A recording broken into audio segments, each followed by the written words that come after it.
What's up, y'all? It's your boy Zach back at you with another reaction video. Animated reaction video, horror stories. The Roommate. Again, more details at the end.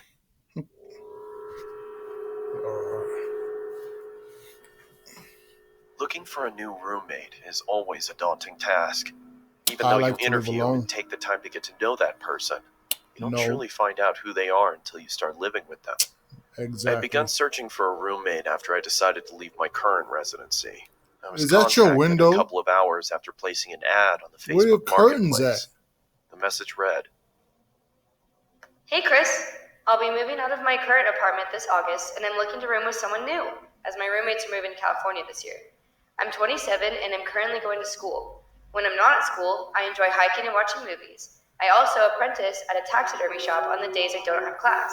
Hope that's not weird. Taxidermy, ain't that It's always been a fun with dead hobby of bodies mine. and shit? Anyway, I'm looking forward to hearing back Nah. from you. Have a great day, Linaire." My first and most obvious reaction after reading the message was to check her profile. No blinds. She was a medium height, had long, messy blonde hair and green eyes. In her profile picture, I saw her standing with a man and a woman shoulder to shoulder. They each adorned goofy grins and held up peace signs. Under the photo, the caption read, "Love my roommates." I smiled to myself and decided to send her a message back. Too good to be true. The sun beat down on us as we hoisted various objects to the second floor of our new apartment. It took us a couple days to get everything out of the moving trucks and into our new place, but as soon as we did, a wave of relief washed over our sweat-drenched and sore bodies. After a couple more hours of rearranging, wearing a hoodie we in grabbed a that beer heat? from the fridge and sat on the porch. We reminisced about old 90s cartoons and what video games we obsessed over as kids. And as the sun started to set, I truly felt relaxed and confident that things were going to work out. Too good to be true, bro. A week later, I started a new job for a construction company that was owned by a good friend of mine.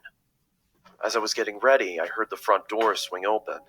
I walked into the living room to see Lunaire and her friend David sliding in a large box. "What you got there?" I asked. Through a strained grunt, she replied, "I bought a freezer to store some of the animals I'm planning on using in my taxidermy work. Animals? I hope that's alright." Ain't that I was obviously ain't that hesitant at taxidermy first, stuff as for there was humans? no mention of this happening in the first place, What you but doing to I eventually animals? accepted and returned to my room to continue getting ready for work. I came home at around 9 p.m. after having a couple of beers with friends and noticed that the freezer was nestled snugly in the lower part of the pantry. A low hum could be heard reverberating off of the inner walls. I was curious to see what was inside, but didn't want to intrude on Lunaire's business, so I went into my room and changed into more comfortable clothing. After changing, I came back out to the kitchen and started making a sandwich. I opened the fridge and grabbed what I needed. As I turned around, I stubbed my toe on the edge of the island countertop and let out a long, exasperated grunt. Through my frustration, I slammed the fridge door shut and checked my toe to see if there was any bleeding.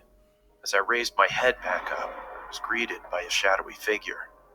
Lunaire was standing in the doorway leading to her room.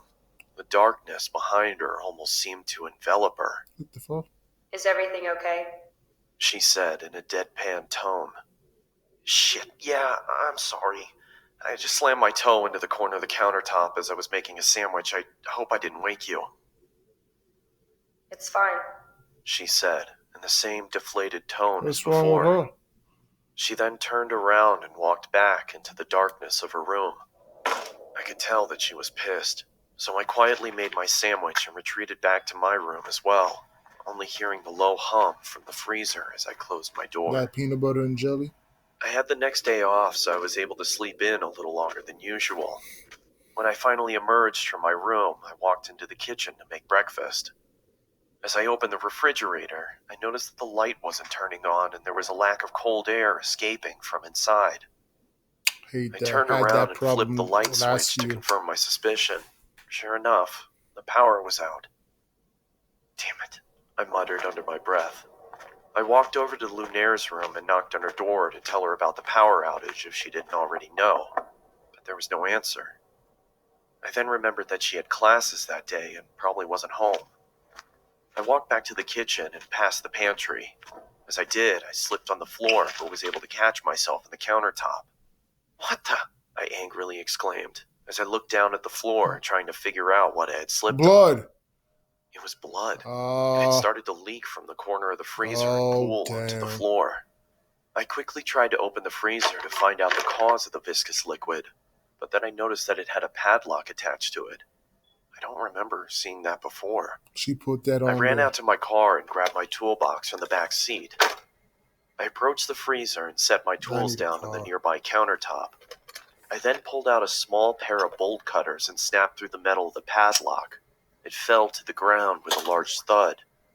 I creaked open the top of the freezer and was greeted with a putrid stench that permeated my nostrils. I quickly pinched my nose and walked away gagging in response. I guess I should have realized that was going to happen, I muttered to myself in between gags. After gaining my composure, I grabbed some gloves from under the sink and started taking inventory. I could see a couple of dead birds and plastic bags wedged into the corners of the freezer. I took each bag out and set them in the trash can nearby. That's when I noticed that the blood was It's coming called from the corner privacy, of the bro. You larger don't do black that, bag. but I understand. I don't know why, but I decided to open the top of the bag and peer inside. I was greeted by large, milky white eyes, a swollen black tongue surrounded by cracked and bloated lips, and the Oh, matted hair of a human shit. head. I swiftly dropped the bag and fell backwards onto the floor. My no. breathing had ceased to exist, and I grabbed the trash can next to me and expelled my disgust into it. I then ran out the door, got into my car, and called the police. As I sat in the interrogation room with a blanket over my shoulders, I couldn't help but think about the face I'd seen. It looked so familiar. That's when it Familiar. finally hit me. I pulled out my phone and looked at Lunaire's profile picture. It was her old roommate, the one she said was moving to California. When the detective entered the room, she started the questioning She process, killed the room. asking me if I started noticing any weird behavioral occurrences around the apartment. Yeah, I stubbed my toe the other day and she creepily stood in the doorway. It seemed like she was pissed, but for some reason I had a strange feeling like she was concerned about something. That's when I connected the dots. She didn't come out into the kitchen because she heard me stub my toe. She came out into the kitchen because she thought I slammed the freezer instead of the fridge. A cold sweat started to form on my forehead as my surroundings became blurred. I could hear a low whine slowly starting to cover up the words of concern from the detective. As my vision started to clear, I could see another officer enter the room and whisper something into her ear as he handed her a piece of paper. "Do you have somewhere you could stay at?" she asked. I mean, I was planning on staying with my parents. They live about 30 minutes outside of town. Okay, she paused. Listen, I don't want to worry you, but we found this picture inside of your apartment. She slid the piece of paper across the table, and I immediately felt like someone kicked me in the chest. The head of Lunaire's other roommate sat on the chair. In the background, scrawled on the wall in blood, read, What? "Love my roommates. All of them." Are you serious?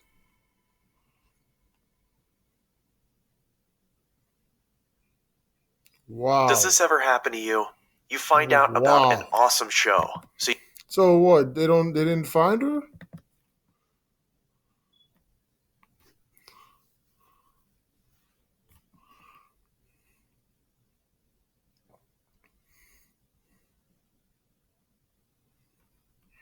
She said, bro, as soon as she said I bought a freezer to store some of the animals I'm planning on using in my taxidermy work, you knew where the story was going.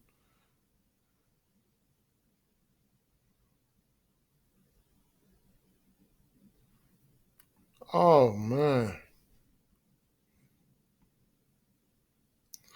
Jesus Christ. I should have seen that coming also.